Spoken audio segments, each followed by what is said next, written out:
My name is Lamar Harris. I'm the General Manager at Stocks Securities Limited, and I'd like to take this opportunity to say thank you for coming and welcome. For the last 2 to 3 years, many of you would know that we set out to transform the company to better suit you, hence the Private Wealth Management Unit segregation. We listened to your concerns, and we're thankful that you followed us in this transformational journey. The Private Wealth Unit was created to meet the specific needs of high net worth individuals with not only enhanced services, but a high level of analytical analysis. Our investment philosophy focused on blue chips and investment grade securities.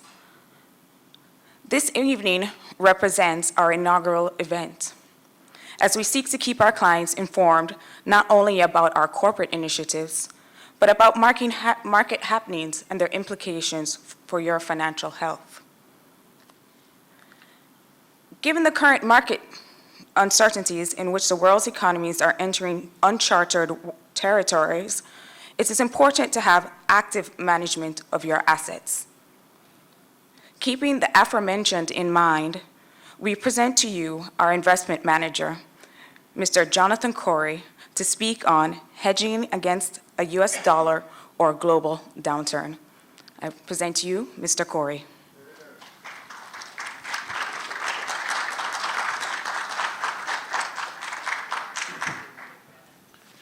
Thank you, Lamar. Thank you all for coming to our Private Wealth Management Investor Forum. Today we'll be discussing an investor outlook, primarily on hedging against US dollar or global downturn. All right, so let's start it off. Our agenda today, we'll be first speaking on the difference between investment management and asset management, the changes that we've undergone, and how we continue to evolve. We'll go into SSL's investment philosophy, the structure of the investment committee. We'll also go through a brief Brexit review, as well as touching base on several bonds that we've repositioned over the last few months, and also discussing hedging strategies such as gold, inverse ETFs, and cash, along with low volatility stocks to protect your portfolio. We'll then be going through a brief global outlook, and finally a Q&A session. So I'll ask everyone if they could keep their questions towards the end, and we'll tackle them accordingly. All right. So investment management versus asset management. We've grown both of these units year to date quite significantly, and I have transitioned into a full-time investment management role, as it was simply time to grow these units. All right, so investment management, our primary focus will be driving returns while mitigating risk. We'll employ a high-level focus on asset allocation and strategy, providing both under and overweight guidance as to asset classes, industry sectors, etc. What does this mean for you? You will have increased communication through ongoing proposals, whether it be repositioning,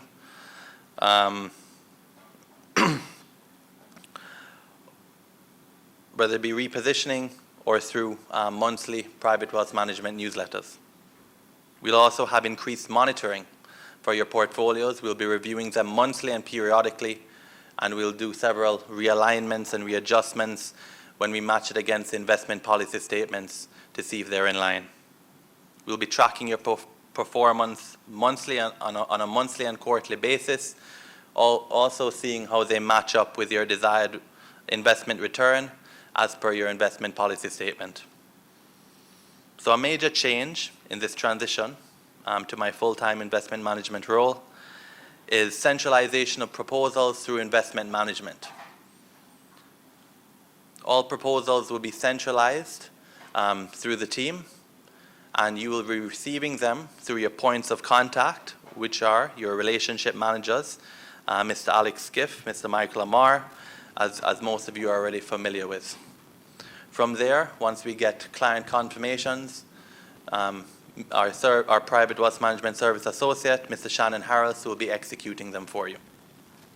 All right, so in terms of products, we're always looking to create new products and services for our clients at SSL. So that is also a primary focus in terms of investment management. And finally, we'll be monitoring all securities held by all clients at SSL.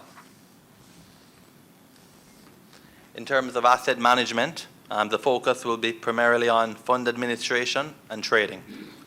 And we'll continue to grow these units as we also evolve. So what is our investment philosophy at SSL? In terms of fixed income, we invest in investment-grade bonds and preferred shares, and we use fixed income as what it's traditionally meant to do, as to preserve capital and generate steady income flows in your portfolio.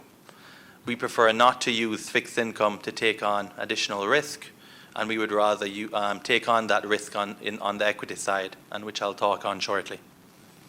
We invest in predominantly investment-grade securities, and we will also quality non-investment grade securities for those clients who would like additional yield and who are willing to take on that volatility.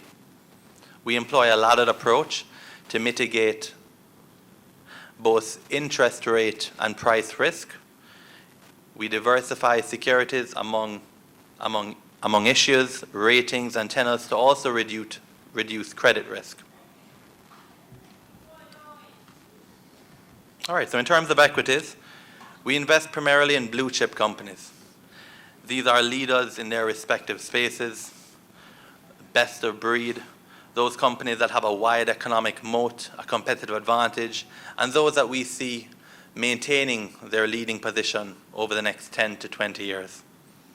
Companies with strong fundamentals, exemplary stewardship in terms of management, and a solid dividend track record for a period of over 10 years or more. And most importantly, any company that we will buy more of if the share price was to go down 15% or more.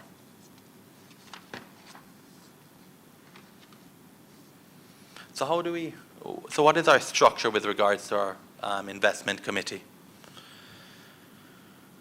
The SSL Investment Client Committee meets weekly to review all recommended securities held by all clients at SSL.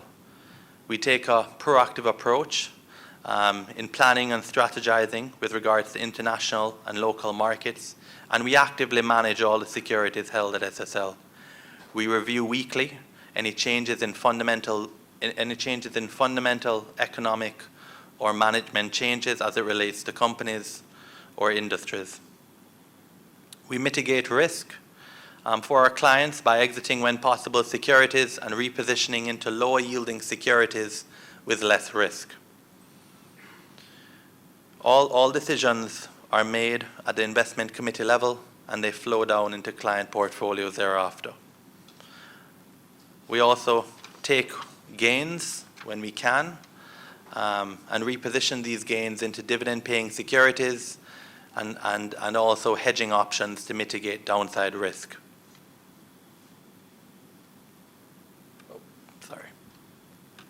All right, so Brexit.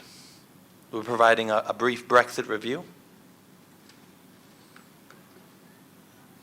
All right, so, sorry, 1 second. All right, so we've had a major, a material market event this year. In our opinion, the largest market event, which was UK's referendum to leave the European Union as of June 23rd of this year. This has impacted significantly the United Kingdom. It's had severe implications amid political chaos, and as a result, the S&P has lowered their credit rating by 2 notches to AA from AAA. What can we expect in the UK as a result of this? We can expect lower interest rates, a weakening sterling compared to the US currency, and widening credit spreads. Since this event, The pound versus the US dollar has depreciated 13% when measured against the US dollar. In terms of the European Union, they have also been significantly affected, as UK is their largest trading partner.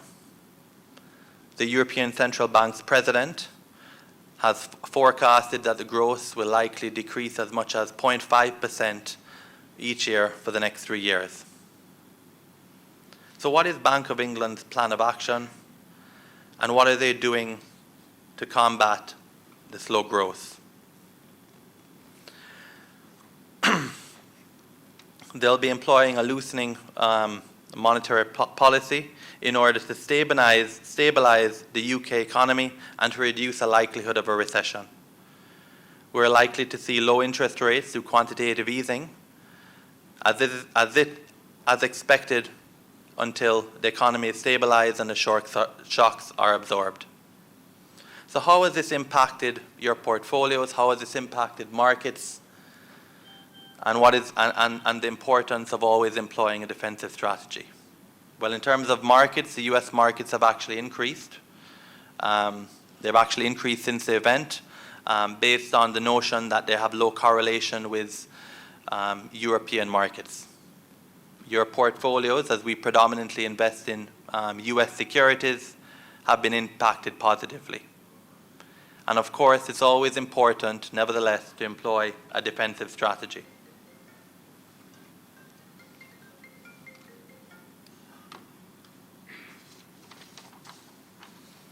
We've repositioned. Thank you.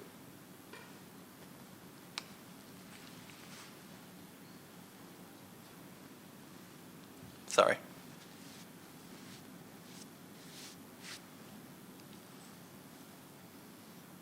Okay, so we've repositioned out of several bonds over the last few months, most notably Puerto Rico, or MGen, which is their government-obligated bond at the top of the hierarchy. We've repositioned out of Barbados 21s and 22s, El Salvador, specifically AES Trust, Venezuela, PDVSA, commodity bonds such as Transocean and Cliffs Natural Resources, and also supermarket chains such as Safeway.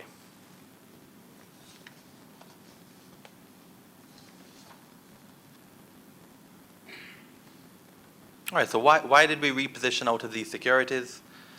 Well, the default risk was simply too high relative to the risk-reward ratio. In addition, the rise in commodity prices as well as bond prices across the board allowed us to exit energy and oil-related bonds as well as other risky securities at favorable prices.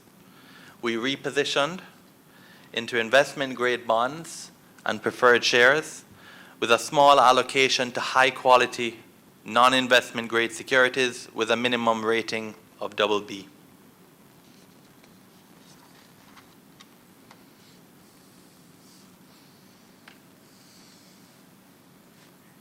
Okay.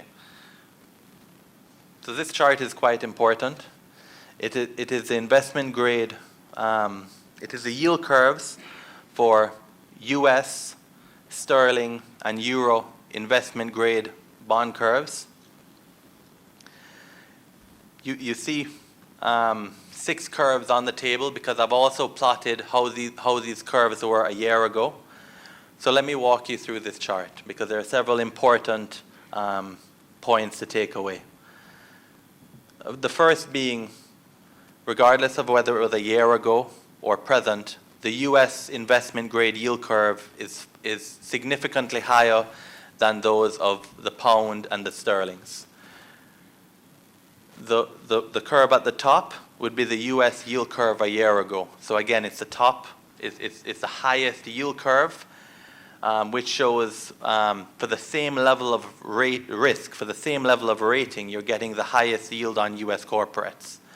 This has shifted down to the other green yield curve, and this shift happened in a year. So what that takeaway is that a year ago, on average, you could expect to have a 4.8% yield to maturity on investment grade BBB bonds. A year later, today, you can only expect 3.8% on average for investment grade bonds. So, in essence, the prices have all risen. Prices and yield have an inverse relationship, and therefore the yields have significantly decreased in a one-year time horizon. That being said, it is still higher than the new pound curve, euro curve. These curves have also shifted the pound from a year ago to where it is right now, and the euro from a year ago to where it was right now. And they all lie below the US investment grade curve. So it's important to understand when we're looking at bonds, when we're choosing investment grade securities, as to guide our clients accurately in showing on average what they can get from a return in the current market conditions.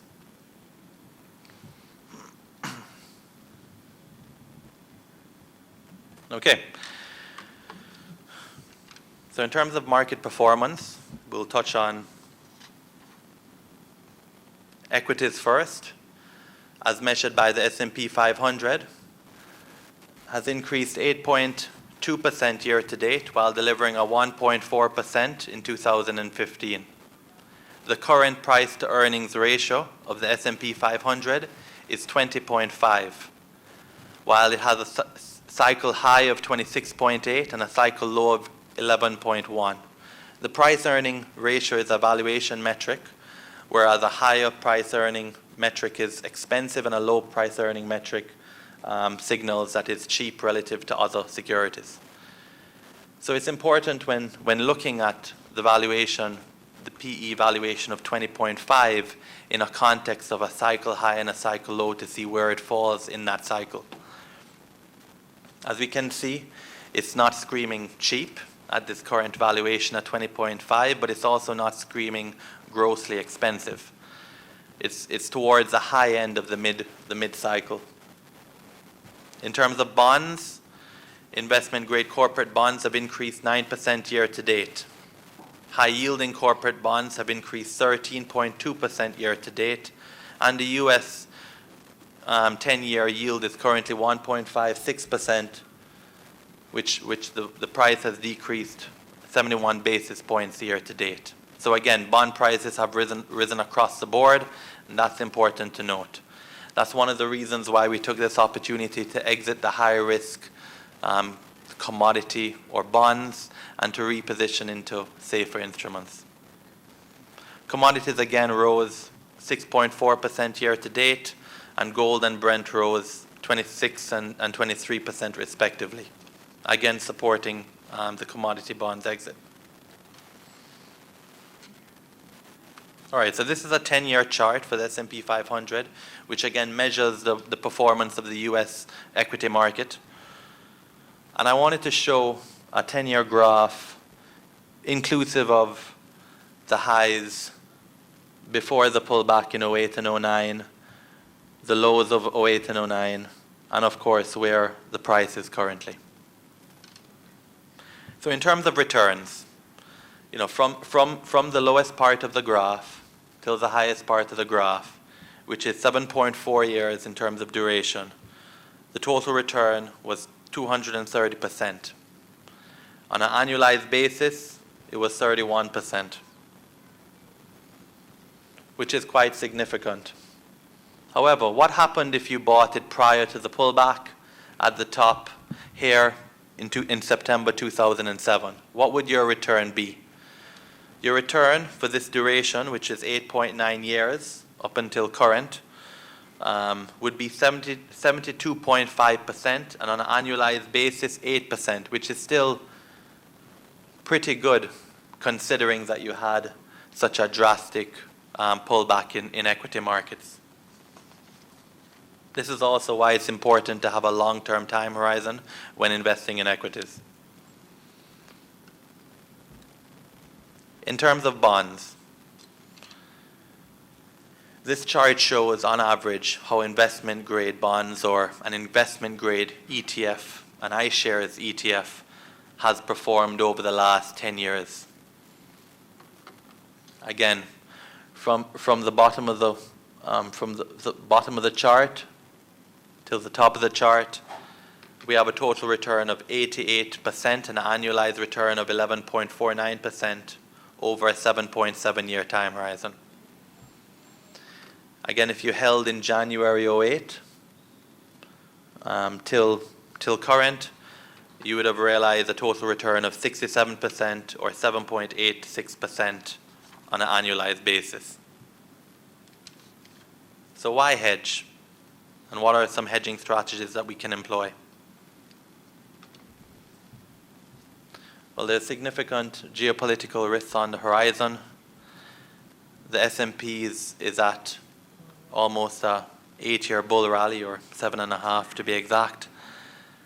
And currently we're in unprecedented times.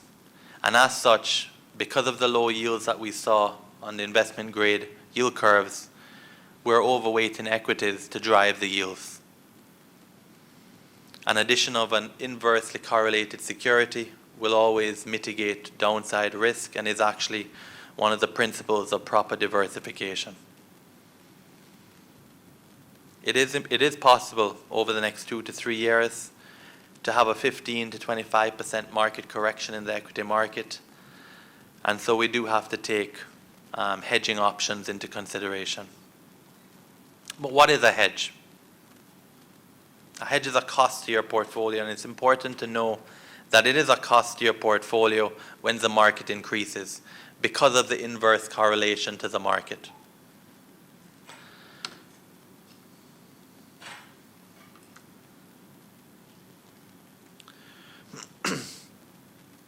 And what are suitable hedges in terms of allocation and for what risk tolerance?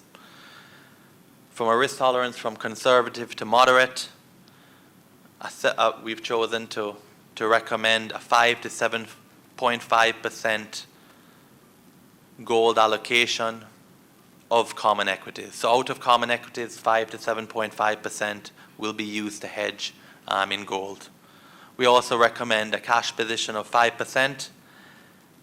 And it's also important to know that while cash can benefit from a liquidity standpoint when market corrects to take charge on investment opportunities, it does have an opportunity cost if the market increases, as cash does not earn a return. In terms of the moderately aggressive to aggressive investors, the accredited investors, an inverse ETF is suitable up to 5%. It's important to know that this is not suitable for all portfolios because there is a cost in rolling over the derivatives. These inverse ETFs use options and put options specifically or predominantly to have the inverse correlation. That being said, as of the third Friday of every month, called Black Friday, these options roll over and therefore these costs will be incurred if the market remains flat.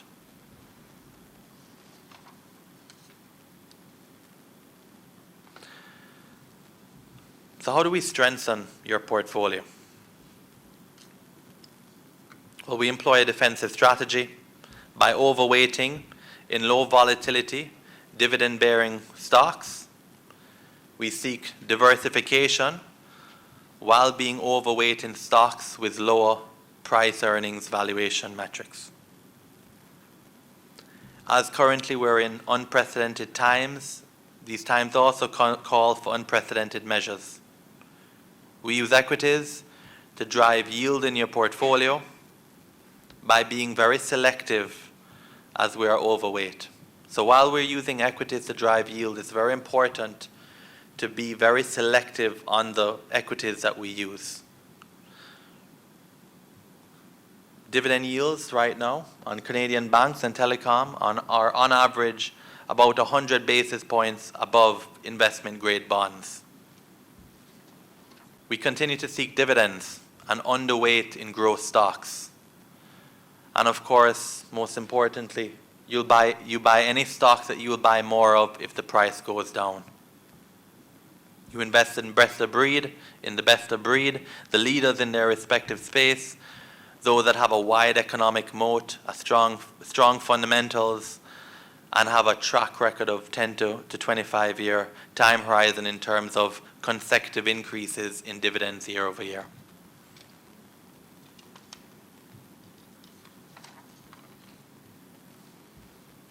All right, so let's touch a little bit on the global market outlook. Actually, if I could just back up. The Dow Jones 30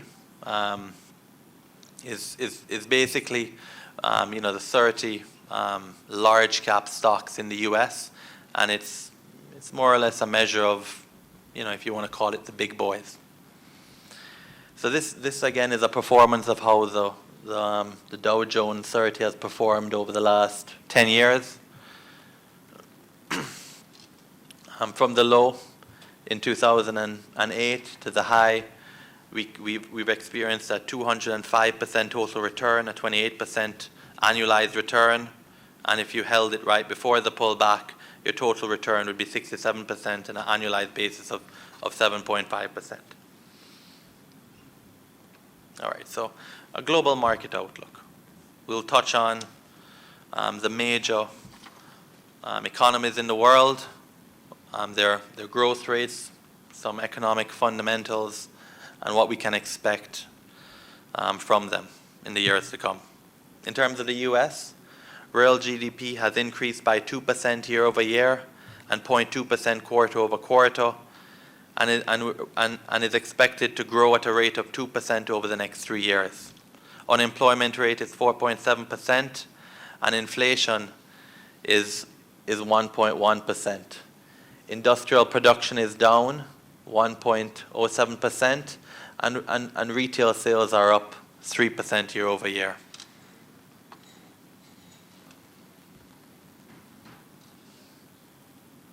In terms of Canada, the real GDP has increased by 1.14% year over year and 0.59% quarter over quarter, and is expected to grow at a rate of 1.3% and 2.2% over the next 2 years respectively.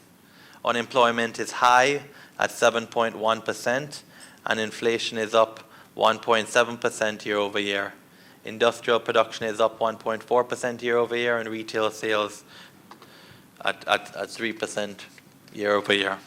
All right, in terms of the Eurozone, the real GDP has increased by 1.5% year over year and 0.5% quarter over quarter, and is expected to grow over the next 2 years at a rate of 1.6% and 1.7% respectively. Unemployment rate is extremely high at 10.2%, and inflation is actually negative 0.1% or deflation of 0.1%. Industrial production is up 0.7% year over year, and retail sales is up 1.4% year over year. So high unemployment in the Eurozone, extremely high unemployment, unemployment in Canada as well. In terms of the UK, real GDP has increased by 2% year over year and 0.4% quarter over quarter, and is expected to grow at a rate of 1.3% and 2.1% respectively. Unemployment is similar to Canada at 5.1%, and inflation is up 0.3% year over year. Industrial production is down 0.2%, retail sales is up 4.3%. And it's important to note that while these are forecasted growth rates in the Eurozone, according to the ECB, it is likely to decrease by 0.5% over the next 3 years. So that is something to take into consideration. Right, so we'll touch a little bit on the BRIC, more commonly known as Brazil, Russia, India, and China, and how they have performed. In terms of Brazil, the real GDP has decreased by 5.42% year over year and 0.28% quarter over quarter, and has a forecasted growth rate of negative 3.5% in 2016. The unemployment rate is 8.2%, so again high, and inflation is up quite significantly at 9.28% year over year. Industrial production is down 7.2%, and retail sales is up 6.2% year over year. Russia, real GDP has decreased 1.2% year over year and also decreased 0.57% quarter over quarter, and is forecasted to grow at a rate of 2.3% over the next 2 years. Unemployment is high again at 5.9%, and inflation is high as well at 7.3% year over year. Industrial production is up 0.5%, and retail sales is down 4.8% year over year. GDP has increased by 7.9% year over year, and is forecasted to grow at a rate of 7.4% and 7.8% over the next 2 years respectively. The unemployment rate is 8.6%, and inflation is up 5.39% year over year, and industrial production is up 0.1% year over year. In terms of China, real GDP has increased by 6.7% year over year, and 0.1% and 1.1% quarter over quarter. And for the next 2 years, it's expected to grow at a rate of 6.5% and 6.3% respectively. Unemployment is relatively stable at 4.04%, and inflation is okay at 2.3% year over year. Industrial production is up 4.01%, and retail sales is up 10.1%, quite significantly. All right, so that pretty much sums up the outlook and the presentation. Do you have any questions? We'll be opening up for a Q&A session.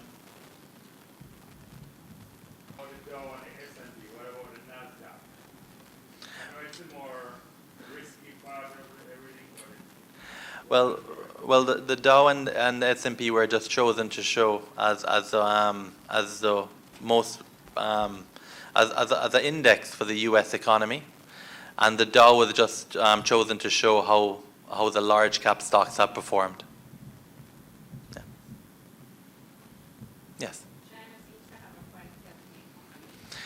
Yes, China has good valuation metrics in terms of Chinese stocks. It also has higher growth compared to other countries as well. It is significantly down the growth. The growth is down compared to historical estimates, but however, they are transitioning into a consumer-based economy from an industrial one, and so they're likely to have a lower growth rate until they stabilize. But they are a good value in China. Baidu is a great example of a stock in China, pretty much the next Google, or the Google of China essentially, and they work very closely with Alibaba, and they're going to have a lot of synergies there as well. So there are a lot of selective stocks. You have to be selective again in going into these economies. And there's also an ETF, an exchange traded fund, which tracks the large cap companies in China as well, to give you that diversification. Absolutely. Yes, sir. The integrity of the numbers coming out of China are reliable or contrived? Well, that is for debate, but they're reported, so they seem to be ethical. But of course, there is the negative sentiment that is currently among there.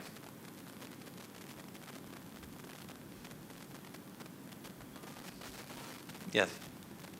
You mentioned the inverse ETF. Yes. Could you make a comment on the performance of those as compared with using put options on Right. So indices or Right. Okay. So I'll tackle that point. Before I go into that, just to reiterate that the presentation is for U.S. securities and hedging against the U.S. downturn. So this has no relation to the local market whatsoever. Okay. On that note, in terms of the put options, it is always better to buy the outright option. However, we don't recommend options to our clients at SSL because they're typically not as versed, or they can't relate to it as much, and their knowledge of those put options is limited as well. So we prefer to use inverse ETFs, which is managed by different asset management firms to employ that tactic. And you can either choose 1-time leverage or 2-time leverage based on the volatility. Yeah. Yes. I have been reading a lot of stuff where there are people, experts for lack of a better word, are saying that the U.S. economy is the safest to be in because, the Brexit thing, the Europe thing, Japan not doing so well, China's trying to find its own way, and all the money is flowing from these countries into the U.S. stock market. Do you agree? Yes, I believe that the U.S. economy is very strong compared to all of the others. There's a lot of debate as to the job numbers, whether it's part-time, full-time, and so forth. But on average, it is one of the stronger economies compared to the rest, and they are receiving a lot of foreign investment as a result. Absolutely, yes. That being said, it is important, nevertheless, to at least have a portion of the portfolio in a hedge. 5 to 7.5% of common equities, not including fixed income investments, it's not an aggressive hedge. And as such, we are in unprecedented times. So we have a rise in bond prices, decrease in yields. We have investors going to equities as a source of yield and income as well. And then we have, everything else on the horizon, Eurozone having growth and deflation issues, the new Brexit shock, the impact on the the United Kingdom, and other implications. And BRIC, of course, is not doing that well. You have Brazil having issues, you have Russia having issues, and you have India and China really being, they have issues as well, but they're the better of the BRIC. So what happens when Trump gets it? Right.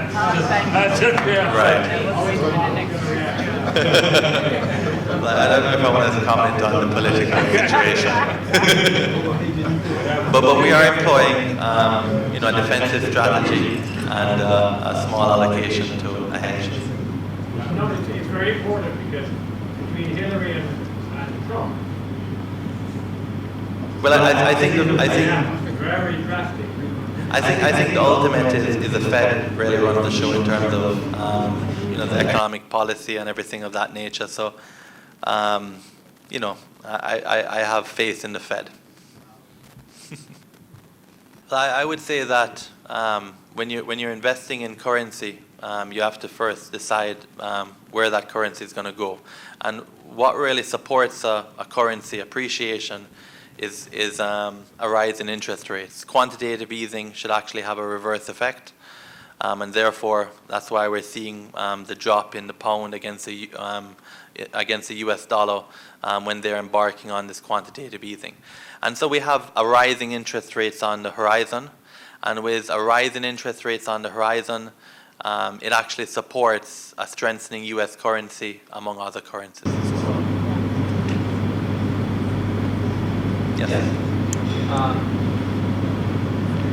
So we've had Brexit now, but the London Stock Exchange is now close to 7,000 points, which is extremely high.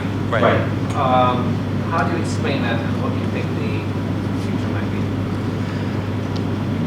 be? There are select European securities, but I would say that the risk is too high in terms of European securities, regardless of performance. because the impacts of the growth is very uncertain. You know, the shocks is going to undoubtedly have a low growth. Quantitative easing will depreciate the currency. It depends on where these countries, the companies, you know, are they importing in U.S.? Are they going to be paying in U.S.? What are their input prices? Are they going to rise? Are their margins going to be squeezed? So I would still strongly support the U.S. market as opposed to the European market at this point in time. Yeah. Booklets, magazines here, private wealth management details as well, and of course we have hors d'oeuvres, drinks, and so forth. Bye now. Thank you.